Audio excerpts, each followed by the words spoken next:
अस्सलामुअलैकुम वरहमतुल्लाहि वबरकातुहू। स्वागत है आप तमाम स्टूडेंट का आपके चैनल सदाई वक्त में। प्यारे बच्चों, कैसे हैं? उम्मीद करता हूँ सब बच्चे खैरियत से होंगे।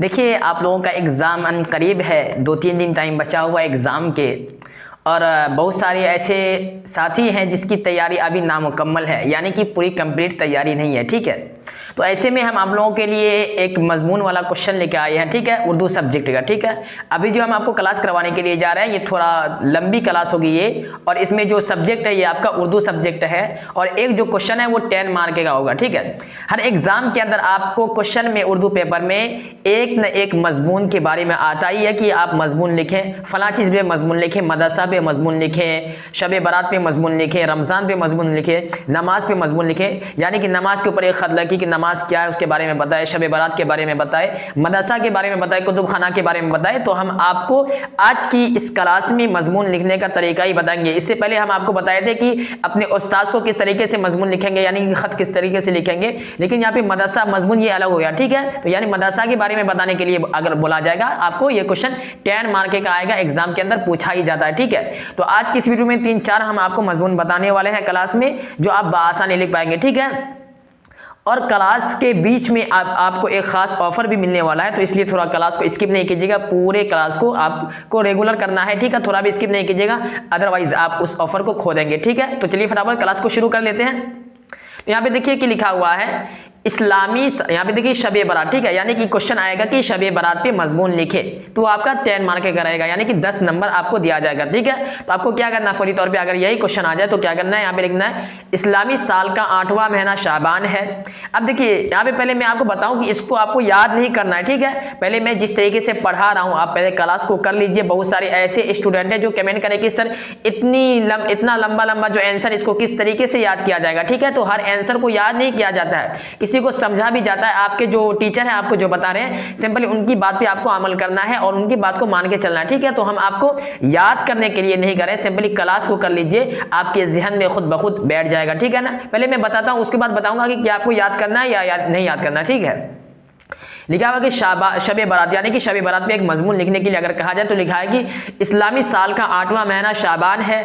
इस माह की 14 तारीख खत्म होकर सूरज डूबते ही 15 तारीख की रात शुरू होती है। इसी रात को शब बारात कहते हैं। अगर क्वेश्चन आ जाए या तो मजमून लिखना है तो ये अलग बात है, लेकिन एग्जाम के अंदर उर्दू सब्जेक्ट में आ जाए कि शब बारात किसे कहते हैं। ठीक है, और ये ऐसा जो क्वेश्चन आएगा, यानी कि शब बारात किसे कहते हैं, ये 5 मार्क का रहेगा। ठीक है ना, शब बारात किसे कहते हैं तो ये 5 मार्क का रहेगा। तो आपको यहाँ इतना इसका आंसर दे देना कि इस्लामी साल का 8वां महीना शाबान है। इस माह की 14 तारीख खत्म होकर सूरज डूबते ही 15 तारीख की रात शुरू होती है, उसी रात को शब बारात कहते हैं। किस रात को? 14 तारीख खत्म होकर सूरज डूबते ही 15 तारीख की रात शुरू होती है। इस्लामी साल का 8वां महीना का जो 14 तारीख है, उस तारीख को खत्म होकर और सूरज जो डूबता है, यानी कि फॉर एग्जाम्पल कि आज उर्दू की 14 तारीख है। ठीक है, तो और जैसे ही मगरिब का टाइम होगा, यानी कि शाम होगा, तो सूरज जैसे ही डूबेगा तो फौरी तौर पे 15 तारीख आ जाएगा। ठीक है, तो जो इस्लामी यहाँ पे देखिए जिस तरीके से अंग्रेजी तारीख जो है वो 12 बजे के बाद चेंज होता है रात में। ठीक है, लेकिन जो उर्दू तारीख है ये मगरिब बाद ही चेंज हो जाता है, यानी 6 बजे, 6:30 बजे या 5:45 बजे। ठीक है, जो जिस हिसाब से सूरज डूबता है उसी हिसाब से इस्लामी तारीख भी चेंज हो जाता है। तो शब बारात किसे कहते हैं, अगर ये क्वेश्चन आ जाए तो इस्लामी साल का 8वां महीना शाबान है। इस माह की 14 तारीख खत्म होकर सूरज डूबते ही 15 तारीख की रात शुरू होती है, उसी रात को शब बारात कहते हैं। यह रात बहुत खैर बरकत की रात है। इस रात में फरिश्ते ज़मीन पर आते हैं, अल्लाह ताला की तरफ से खैर वो बरकत आम हो जाती है। इस रात में बंदों के गुनाह माफ़ किए जाते हैं, इसलिए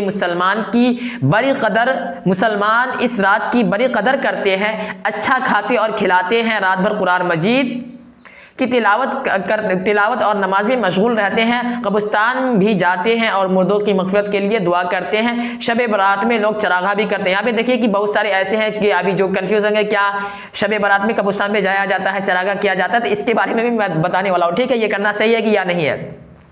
लेकिन शब बारात किसे कहा जाता है उसके ऊपर जो आपको मजमून लिखना होगा, ये सारी चीज़ आप लिख लीजिएगा। ठीक है ना, जो चीज़ें आप करते हैं या अपने गांव समाज में शब बारात के दिन करते हुए देखते हैं, उन तमाम चीज़ों को लिखना है। ये नहीं कि आप इसी जो मैं बता रहा हूँ इसी को आपको लिखना होगा। शब बारात से रिलेटेड जो भी चीज़ गाँव के अंदर लोग करते हैं उसको आप लिख दीजिएगा, तो वो आपका राइट आंसर हो जाएगा। ठीक है, आप अपने लैंग्वेज में। ठीक है, तो यहाँ पे कहाँ पे पढ़ रहे थे कि आम हो जाती है। इस रात में बंदों के गुनाह माफ किए जाते हैं, इसलिए मुसलमान इस रात की बड़ी कदर करते हैं, अच्छा खाते और खिलाते हैं, रात भर कुरान मजीद की तिलावत और नमाज में मशगूल रहते हैं, कब्रिस्तान भी जाते हैं और मुर्दों की मग़फ़िरत के लिए दुआ करते हैं। शब बारात में लोग चरागा भी करते हैं, हलवा का खास एहतमाम करते हैं, आतिशबाजी और पटाखों का भी खेल होता है, मगर यह सब चीज़ें शब बारात से कोई ताल्लुक नहीं रखती है। अगर कोई शख्स कहता है कि शब बारात का मतलब है कि हलवा बनाना, चरागा करना, पटाखे फोड़ना, रात को कब्रिस्तान पे जाना, क्या शब बारात का मतलब यही है? शब बारात रात इसीलिए आती है? तो बिल्कुल भी नहीं। शब बारात का इन सब चीज़ों से कोई भी कहीं से कहीं तक ताल्लुक ही नहीं है, ठीक है ना। तो इन सब चीज़ को अभी आपको शब बारात में नहीं करना है, ठीक है। और अगर आपको एग्जाम के अंदर मजमून लिखे जाए कि शब बारात की फजीलत को बयान कीजिए, तो जो ऊपर फजीलत बयान की गई उसे आप लिख लीजिएगा, ठीक है। तो अगर ये भी क्वेश्चन आ जाए कि शब बारात की रात में हम लोगों को क्या करना चाहिए, सवाल रहेगा कि सवाल शब बारात की रात में हम लोगों को क्या करना चाहिए, ये 5 नंबर क्वेश्चन रहेगा, तो आपको क्या करना है, वहां पे आपको लिखना होगा कि शब बारात की रात में हम लोगों को नमाज पढ़नी चाहिए, अल्लाह की बारगाह में जाके अच्छी तरीके से रो रो कर अपनी मग़फ़िरत करनी चाहिए, ना कि चरागा करना चाहिए, ना कि हलवा बनाना चाहिए, ना कि कब्रिस्तान जाना चाहिए, एक हुजूम लेकर कब्रिस्तान पे लाइट वगैरह लगाना चाहिए, ठीक है। क्या कि रात की तन्हाई में उठकर उस रात को अल्लाह ताला की इबादत करनी चाहिए और अपनी गुनाह की मग़फ़िरत के लिए अल्लाह ताला से दुआ करनी चाहिए, और जो हमारे गुजर चुके हैं खानदान के लोग, रिश्तेदार के लोग, उनके लिए मग़फ़िरत की दुआ करनी चाहिए, ठीक है ना। तो शब बारात में हम लोगों को ये सब काम करना है, ना कि जो यहाँ पे हलवा वगैरह का एहतमाम बताया गया इसके करना है, ठीक है। और यहाँ पे नीचे लिखा हुआ है, मगर यह सब चीज़ें शब बारात से कोई ताल्लुक नहीं रखती है। कौन? आतिशबाजी, हलवा वगैरह बनाना, इन सब चीज़ों का शब बारात से कोई भी कहीं से कहीं कोई ताल्लुक नहीं है। तो इन सब चीज़ों से हम सभी को परहेज़ करना चाहिए, ठीक है। यहाँ पे लिखा है कि माने के एतबार से निजात और बख्शाई की रात है, बख्शाइश की रात है, इसलिए शब बारात में अल्लाह से मग़फ़िरत तलब करनी चाहिए, ठीक है। माने के एतबार से ये निजात और बख्शाइश की रात है, इसलिए इस रात में अल्लाह ताला से मग़फ़िरत की तलब करनी चाहिए, जो कि रात गुजर चुकी है ना, अब रमज़ान का महीना भी आने वाला, ठीक है। तो समझ गए कि शब बारात किसे कहते हैं। तो इस्लामी साल का 8वां महीना 14 तारीख खत्म होने के बाद जो सूरज डूबता है, डूबने के बाद 15 तारीख होता है, इसी रात को, इसी तारीख को शब बारात कहते हैं, ठीक है। शब बारात में क्या करना चाहिए? तो अपनी मग़फ़िरत के लिए दुआ करनी चाहिए, नमाज पढ़नी चाहिए, ठीक है। शब बारात में कौन सा काम नहीं करना चाहिए? जो काम आम लोग करते हैं, आम मुसलमान करते हैं, तो चरागा नहीं करना चाहिए, चरागा समझते हैं चिराग वगैरह नहीं जलाना चाहिए, और पटाखे नहीं फोड़ना चाहिए, और ना ही हलवा बनाना चाहिए, और ना ही रात में एक हुजूम के साथ कब्रिस्तान जाना चाहिए, और ना ही लाइट वगैरह लगा के उस तरीके से महसूस करना चाहिए, ठीक है। इस रात में तन्हा होकर अल्लाह से इबादत करनी चाहिए और अपनी गुनाह की मग़फ़िरत करनी चाहिए, ठीक है ना। तो ये भी क्वेश्चन आपका सॉल्व हो गया, ठीक है। अब क्वेश्चन आ जाए कि मदरसा के ऊपर एक मजमून लिखिए, ठीक है। तो यहाँ पे देखिए एक मजमूनी है जो मैं आपको पढ़ा रहा हूं, ठीक है, लेकिन इस मजमून के अंदर आपके बहुत सारे क्वेश्चन का आंसर छुपा हुआ है, ठीक है, इसलिए मैं इसे करा रहा हूं, ठीक है। और आपके पास टाइम बहुत ही कम है, इसलिए मैं सोचा हूं क्यों ना कि मजमून ही करा दिया जाए, जिससे आपको ऑब्जेक्टिव क्वेश्चन का भी आंसर मिल जाएगा, सब्जेक्टिव क्वेश्चन का भी आंसर मिल जाएगा, जो 2 मार्क वाला क्वेश्चन है उसका भी आंसर मिलेगा, और जो 5 मार्क वाला क्वेश्चन है उसका भी आंसर मिलेगा, और साथ साथ मजमून जो 10 मार्क का क्वेश्चन है उसका भी आंसर मिलेगा, ठीक है। तो क्लास को आपको याद नहीं करना है, सिंपली आप लोग ज़हन लगा के समझिए, ठीक है ना। चलिए, लिखा हुआ कि मदरसा अरबी लफ्ज है। मदरसा क्या? ये अरबी लफ्ज है। अब ऑब्जेक्टिव क्वेश्चन में आ जाए कि मदरसा कौन सा लफ्ज है, आपके पास 4 ऑप्शन रहेगा। ऑप्शन ए में रहेगा कि फारसी, ऑप्शन बी में रहेगा हिंदी, ऑप्शन सी में रहेगा अरबी, और ऑप्शन डी में रहेगा इंग्लिश। आपको क्या करना है कि आपको यहाँ पे हम आपको पढ़ा है कि मदरसा अरबी लफ्ज है, तो आपको क्या करना है, अरबी वाले ऑप्शन में टिक लगा लेना है। ये ऑब्जेक्टिव क्वेश्चन आपका बन गया, ठीक है। तो मजमून का मतलब ये, ठीक है, इसका मतलब है पढ़ने की जगह, ठीक है। अब क्वेश्चन आ जाए कि मदरसा का मतलब क्या है, तो मदरसा का मतलब है पढ़ने की जगह। मदरसा उस जगह को कहते हैं जहां दीनी तालीम दी जाती है। हिंदुस्तान में अंग्रेजों ने कदम जमाया तो उन्हें सबसे ज्यादा खतरा मुसलमानों से महसूस हुआ। मुसलमानों को खत्म करने के कबल उनके दिल से मजहबी ख्यालात को खत्म करना था, ठीक है। अगर मजहबी उलूम से उन्हें बेगाना कर दिया जाए तो अंग्रेज जिस रास्ते पर चाहते चला देते। अकाबरीन मिल्लत ने अंग्रेजों की इस चाल को समझा और मुसलमानों को मुसलमान रखने नीज उनको अपने दीन से आगाह। अब यहां से मजमून स्टार्ट है, ठीक है। चलिए, क्या कि और उसको अपनी दीन से आगाह करने के लिए मुख्तलिफ जगहों में मदरसा की बुनियाद डाली गई। आहिस्ता आहिस्ता उसका जाल पूरे हिंदुस्तान में फैल गया। आज हम हिंदुस्तान के तकरीबन हर गांव में मदरसा पाते हैं, जहां गांव के बच्चे अपने दीनी उलूम से रोशनास कराए जाते हैं। ठीक है, इस्लाम नुक्ता निगाह से यहाँ पे इल्म लिखना चाहिए लेकिन आलिम लिखा हुआ। ठीक है, इल्म हासिल करना हर मुसलमान मर्द औरत पर ज़रूरी है। ठीक है, इल्म का हासिल करना हर मुसलमान मर्द और औरत पर ज़रूरी है। ठीक है, पहले इल्म हासिल करने के लिए बड़ी बड़ी मुशक्क़तें उठानी पड़ती थी, मगर यहाँ पे कदा लिखा हुआ लेकिन खुदा लिखना चाहिए। ठीक है, मगर खुदा के फजल से अब ऐसा नज़्म हो चुका है कि अगर लोग चाहे तो आसानी से इल्म हासिल कर सकते हैं। हिंदुस्तान के मदारिस इसी खिदमत को बखूबी अंजाम दे रहे हैं। तो मदरसा के ऊपर अगर आपको मजमून लिखने के लिए कहा जाए तो आप इस तरीके का मजमून लिख लीजिएगा। ठीक है, और यहाँ पे देखिए ऑफर ये है कि देखिए कि जो मैं आपको अभी पढ़ा रहा हूँ चैप्टर मजमून के बारे में, ये सारा का सारा आपको मिल जाएगा कहाँ पे, व्हाट्सएप चैनल पे। ठीक है, हमारा एक चैनल है सदाए वक्त व्हाट्सएप चैनल, वहीं पे ये सारा मजमून जो भी मैं आपको यहाँ पे देखिए, एक ये हो गया, 2 3 जो भी मैं आपको अभी चैप्टर पढ़ाऊंगा, जो भी मजमून पढ़ाऊंगा, ठीक है, उन तमाम को हम व्हाट्सएप चैनल पे शेयर कर देंगे ताकि आप अपने फ़ोन में इसे अच्छी तरीके से सेव कर लें और आपको एग्जाम के अंदर आ जाए तो बखूबी आप इसे लिख पाएंगे। ठीक है, और दूसरा ये था आपको कहना कि आप लोग अगर आप एक स्मार्टफोन यूज़ करते हैं, आपका पर्सनल स्मार्टफोन है, तो आप लोग हमारे व्हाट्सएप चैनल को ज़रूर ज्वाइन कर लीजिएगा। व्हाट्सएप चैनल का लिंक है इस वीडियो के डिस्क्रिप्शन बॉक्स में दिया हुआ है नीचे में। ठीक है, और कमेंट सेक्शन में भी हम इसको पिन कर देंगे। ठीक है, उस लिंक पे क्लिक करने के बाद आप जरूर व्हाट्सएप चैनल को ज्वाइन कर लीजिएगा अगर आप एक वस्तानिया एग्जाम के स्टूडेंट हैं और 22 फरवरी को एग्जाम देने के लिए जा रहे हैं। ठीक है, अब बहुत सारे ऐसे बच्चे हैं जो एग्जाम से घबराते हैं कि कैसा एग्जाम होगा। नहीं, यहाँ पे देखिए वस्तानिया जो एग्जाम है ज्यादा हार्ड नहीं होता है, इसमें आपको परेशान होने की जरूरत नहीं है, चूंकि ये जो एग्जाम है ये 8 क्लास के लेवल में रहता है। ठीक है ना, वस्तानिया एग्जाम, तो इसमें कुछ ज्यादा हार्ड नहीं और कोई भी ज्यादा हार्ड क्वेश्चन नहीं पूछा जाएगा। ठीक है, और मैं आपको जो बताया हूँ सबसे पहले कि आप लोग व्हाट्सएप चैनल को ज्वाइन कर लीजिएगा, इसमें आपका बहुत ज्यादा फायदा, हद से ज्यादा फायदा है। ठीक है, तो जितने भी साथी अभी क्लास को कर रहे हैं उनसे गुजारिश है कि आप लोग जाके फटाफट व्हाट्सएप चैनल को ज्वाइन कर लीजिए अगर आपके पास एक स्मार्टफोन है तो। ठीक है, एग्जाम के दिन आपको बहुत ज्यादा इससे लाभ मिलने वाला है। ठीक है, क्या लाभ मिलने वाला है मैं खुलेआम आपको नहीं बता सकता हूं, और जो भी मिलेगा, लेकिन आप सबसे पहले व्हाट्सएप चैनल को ज्वाइन कर लीजिएगा तो उसमें सारी जानकारी आपको मिल जाएगी। ठीक है, उसमें बता दिया जाएगा कि आपको क्या लाभ मिलने वाला है एग्जाम के दिन। ठीक है, तो फटाफट उसको आप ज्वाइन कर लीजिएगा। ठीक है, आप चलिए नेक्स्ट क्वेश्चन की तरफ बढ़ते हैं।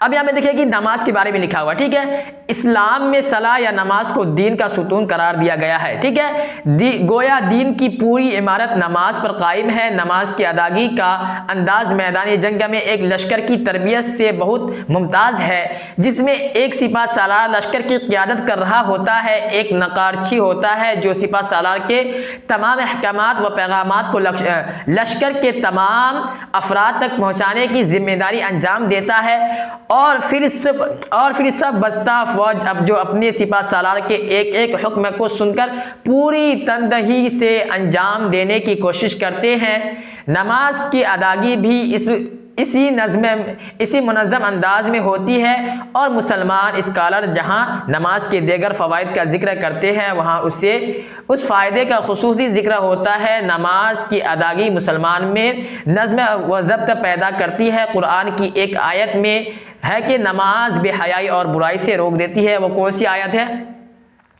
इन्ना सलात तन्हा अनिल फहशाई वल मुनकर, की बेशक नमाज बुराइयों को रोक देती है। अगर आप नमाज पढ़ेंगे, कोई कहता है कि हम बुराई से रुक ही नहीं पाते हैं, तो अगर आप नमाज पढ़ेंगे, हम बुराई काम करते हैं तो कैसे नमाज पढ़ सकते हैं मेरे भाई? अगर आप नमाज पढ़ेंगे तो खुद ब खुद आप बुराई से रुक जाएंगे। ठीक है ना, तो भाई इन्ना सलात तन्हा अनिल फहशाई वल मुनकर, बेशक नमाज बुराइयों से रोक देती है, बेशक नमाज लगवाज से बचा लेती है। ठीक है, तो उसी चीज़ का यहाँ पे जिक्र किया गया था। किधर गया? यहाँ पर है। और मुसलमान नमाज अदा की जाती है, मुसलमान बेहयाई से रोक देती है। ठीक है, नमाज के लिए जिस्मानी तहारत की अहमियत पर बहुत जोर दिया गया है। एक मुसलमान को नमाज अदा करने के लिए बागुस्ल और बावजू होना ज़रूरी है। बागुस्ल और बावजू समझे, यानी कि गुस्ल के साथ होना, पाक साफ। नमाज पढ़ने के लिए एक मुसलमान को पाक होना ज़रूरी है, और पाक के साथ साथ बावजू यानी कि वजू का भी होना ज़रूरी है। ठीक है, कहा जाता है कि गुस्ल और वजू एक मुसलमान के लिए ज़ाहरी तहारत है और या ज़ाहिरी तहारत बातिनी तहारत का सबब बनती है। ज़ाहिरी तहारत क्या है, बातिनी तहारत क्या, इसके बारे में भी मैं आपको पिछले क्लास में बता चुका हूँ, ठीक है। तो इसके बारे में भी आपको मालूम होगा, ठीक है ना। सफाई और सुथराई को निस्फ ईमान भी करार दिया गया है। क्या अब क्वेश्चन आ जाए कि सफाई और सुथराई को इस्लाम में कितना ईमान करार दिया गया है? निस्फ यानी कि आधा। निस्फ का मतलब क्या होता है? आधा होता है, ठीक है। उर्दू वर्ड है निस्फ, ठीक है। आप कहेगा कि पूरा, कहेगा 4 कोना 5 कोना, इस तरीके से 3-4 ऑप्शन रहेगा, तो उसमें जहां पे भी निस्फ लिखा रहेगा या आधा लिखा रहेगा उसमें आपको टिक लगा लेना है। यानी इस्लाम के अंदर पाकी और सफाई को आधा ईमान करार दिया गया, ठीक है। क़यामत के दिन सबसे पहले नमाज के बारे में सवाल किया जाएगा। अगर क्वेश्चन आ जाएगा क़यामत के दिन सबसे पहले किसके बारे में सवाल किया जाएगा, तो आप लोग खतीबों से सुने होंगे, मुक़र्रिर से सुने होंगे, लेकिन आप यहाँ पे भी सुन लीजिए, क़यामत के दिन सबसे पहले नमाज के मुतालिक पूछा जाएगा। नमाज मोमिनों के मेराज है, मोमिनों की मेराज है। प्यारे नबी करीम सल्लल्लाहु अलैहि वसल्लम ने फरमाया, नमाज मेरी आंखों की ठंडक है। नमाज मेरी आंखों की ठंडक है, मरते दम तक माफ नहीं है। दिन रात में 5 वक्त की नमाज मरते दम तक माफ नहीं है। सॉरी, यहाँ पे क्या है कि नमाज मरते दम तक माफ नहीं है। दिन रात में 5 वक्त की नमाजें फर्ज है। ये भी क्वेश्चन आ सकता है कि पूरे 24 घंटे में 24 आवर्स में मुसलमानों पर कितने वक्त की नमाज फर्ज है। तो आपको क्या करना, बखूबी आप लोग मुस्लिम बच्चे हैं, जानते हैं कि ऐसी सवाल आएगा। 5 वक्त की नमाज फर्ज है, आप लोग बासानी लिख के आ जाइएगा, ठीक है ना। अल्लाह से दुआ है कि अल्लाह ताला हम लोगों की नमाज की पाबंदी करने वाला बनाए, आमीन सुम्मा आमीन, ठीक है। तो ये नमाज के बारे में मजमून था, जिसके अंदर आपको काफी क्वेश्चन मिला होगा, ऑब्जेक्टिव और सब्जेक्टिव भी 5-5 मार्क का और 2-2 मार्क का, ठीक है। तो उसे आप लोग क्या करना है, आपको क्लास देखने के बाद आपको अपने कॉपी में उतार लेना है। उतारने के बाद आपको क्या करना है कि उतारने के बाद आपको थोड़ा उसको 3-4 बार देख के पढ़ लेना, ठीक है। और आपको याद करने की कोई भी जरूरत नहीं है। और अगर क्वेश्चन आ जाए कि नमाज के बारे में मजमून लिखे, तो आप बखूबी नमाज के बारे में मजमून लिख सकते हैं कि नमाज क्या है, नमाज मुसलमानों पर फर्ज है, दिन रात में 5 वक्त की नमाज पढ़ी जाती है, नमाज पढ़ने से इतना फायदा है, नमाज न पढ़ने से इतना गुनाह है। ये सारी चीजें आप लिख लीजिएगा, ठीक है ना। तो आप बखूबी मुसलमान के बच्चे, तो सारी जानकारी आप लिख सकते हैं। उसके अलावा मैं बता दिया हूँ कि नमाज के ऊपर जो मजमून लिखा जाता है वो कैसे लिखा जाता है, वो यहाँ पे अभी पिछले मैं बता दिया हूँ, ठीक है ना। आप क्या कि कुतुब खाना यहाँ पे ये भी जो क्वेश्चन है ये भी 10 मार्क का है, ठीक है। 10 नंबर का आपका ये भी क्वेश्चन है, ठीक है। कुतुब खाना के ऊपर मजमून लिखिए, इसमें भी आपको बहुत सारी जानकारी मिलेगी, ठीक है। सिर्फ मजमून ही नहीं, बहुत सारे आपके क्वेश्चन का आंसर भी मिलने वाला है, ठीक है। चलिए शुरू करते हैं। देखिए फर्स्ट दिन आपका क्या एग्जाम है, फर्स्ट दिन आपका होगा दीनियात का और अरबी का, ठीक है। उसके बाद वाला ही दिन आपका उर्दू का है, ठीक है। तो इसलिए उर्दू का क्लास अपलोड हो रहा है, थोड़ा आप लोग बोर नहीं होइएगा, इसलिए बाद में मैं मोटिवेशन कर देता हूँ, मोटिवेशन पेश कर देता हूँ, ताकि आप लोग बोर नहीं होइए क्लास से, क्लास को कीजिए, ठीक है। दूसरे दिन यानी कि 23 फरवरी को आपका उर्दू का एग्जाम है, ठीक है। इसलिए जो क्लास अपलोड हो रहा अभी करा रहा हूँ, इसे अच्छी तरीके से कीजिए और लिखिए भी, ठीक है ना। जिस घर में किताबें, रिसाले, अखबारात वक्त पर आवाम के पढ़ने के लिए रखे जाते हैं, उन्हें कुतुब खाना या लाइब्रेरी कहते हैं।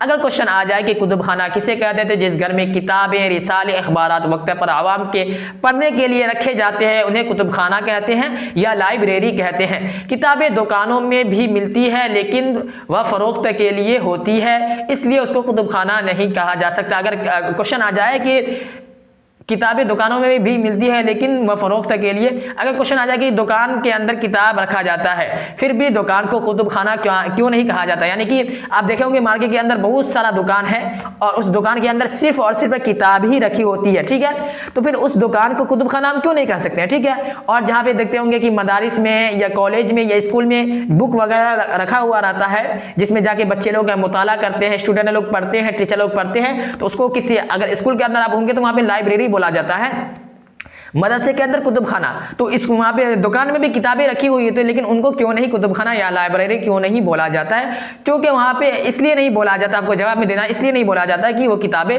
खरीदो फरोख्त के लिए रखी जाती है, ना कि पढ़ने के लिए, ठीक है। यहाँ पे क्या है कि किताबें दुकानों में भी मिलती है लेकिन वह फरोख्त के लिए होती है, इसलिए उसको कुतुब खाना नहीं कहा जा सकता है। पहले ज़माने में कुतुब खानों का रवाज आम नहीं था। इसकी वजह यह थी कि उस ज़माने में छापे खानों का वजूद नहीं था, यानी कि किताब जो छापने का मशीन वगैरह था उस जमाने में बहुत कम था, ना के बराबर था। किताबें हाथों से लिखी जाती थी उस जमाने के अंदर। अच्छी किताबें नकल की हुई लोगों के पास होती थी। जिसको ज़्यादा से ज़्यादा ज़ाती कुतुब खाना कहा जा सकता है। अवलन तो किताबें कम थी और अगर थी भी तो उनकी कीमतें बहुत ज़्यादा होती थी, इसलिए अमीरों और आलिमों और बादशाहों के पास किताबों का ज़ख़ीरा था। वह उनको अपने लिए बाअस फ़ख्र समझते थे। उस ज़ाती कुतुब खाना से अवाम को फ़ायदा पहुँचता था। ठीक है। शाहीन दिल्ली के पास अपने अपने कुतुब खाने थे। अलाउद्दीन खलजी के पास कुतुब खाने के मोहतमीम अमीर खिसरू थे। ठीक है, अमीर खिसरू का नाम सुने होंगे। ठीक है। हुमायूं के शाही कुतुब खाना के मोहतमीम लाल बेग था। अकबर के ज़माने में उसके कुतुब खाना का मोहतमीम फैज़ी था। जहांगीर के कुतुब खाना का मोहतमीम मकतूब खां था।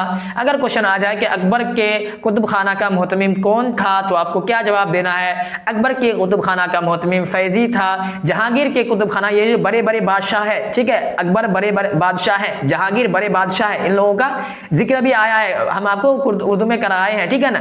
तो आएगी जहांगीर के कुतुब खाना का यानी कि जहांगीर के लाइब्रेरी का मोहतमीम कौन था, तो आपका आएगा कि मकतूब खां था। पुराने ज़माने में नालंदा में बड़े बड़े कुतुब खाने थे, जिसमें दूर दूर के उलमा साल 6 महीने रहकर मुताला करते थे और कुतुब खानों के मुंतजिम की इजाज़त से कुछ नकल भी कर लेते थे। अब तो छपाई का रवाज आम हो गया है, इसलिए इस ज़माने में किताबें जिस तेज़ी के साथ बढ़ रही है, उसी एतबार से कुतुब खाने खोले जा रहे हैं।